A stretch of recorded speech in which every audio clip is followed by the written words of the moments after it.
Alloh ziyoratlaringizni qabul qilsin. Qadamlaringizga Xudoyim ajr hasanat yozsin. Payg'ambar alayhisalom hadisda aytganlar, uyida kim niyat qilib haj umraga mana shu chiroyli ibodatni qasd qilib uydan chiqsa, har bir qadamiga savob. Bir qadamiga gunohi to'kiladi, bir qadamiga savob oladi degan. Shuning uchun mana So'xdan kelibsizlar, uzoq joylardan, biz ham o'z Farg'onadan, Toshloqdanmiz.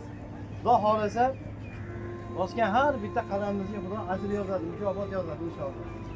Parvardigor olamdan so'raymiz, ibodati, umrasi qabul bo'lgan zotlardan qilsin hammamizni. Amin. Allohning yo'lida xolis ibodat qiluvchilardan qilsin. Riyodan, sum'adan saqlasin. Amin. O'qigan ibodatiga faxrlanib maqtanish, bu yomon odat mana shundan saqlasin iloyim. Amin. So'xga ko'p boramiz, Hazrat Ali degan joy bor-a? Ha. Bu yerda ikki dunyoda aziz qilsin. Amin. So'x xalqini Allohim hamisha panohida qilsin. Balo ofatlardan saqlasin, zurriyotlaringizdan qorilar chiqsin iloyim. Zurriyotlaringizdan olimlar chiqsin. Hoji haramaynlar chiqsin.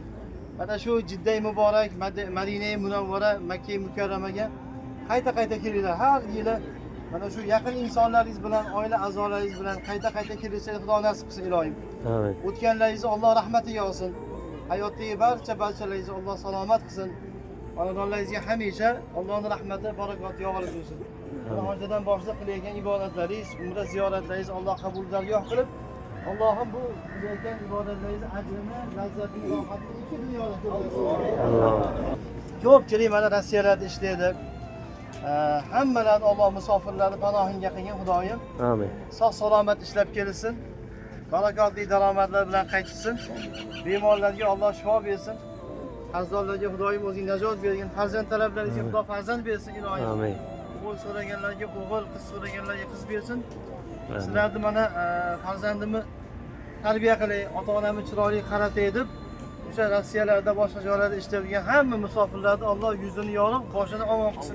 Allohu akbar. Xalqimizga, jamiyatimizga, dinimizga xizmat qiladigan solih farzandlar bo'lsin, oqil bo'lsin, fozil bo'lsin. Mana o'sha nimalarimizga biz minnatdorchilik izhor etamiz. Mana shu osoyishta zamonda, din zamonda shuncha sharoit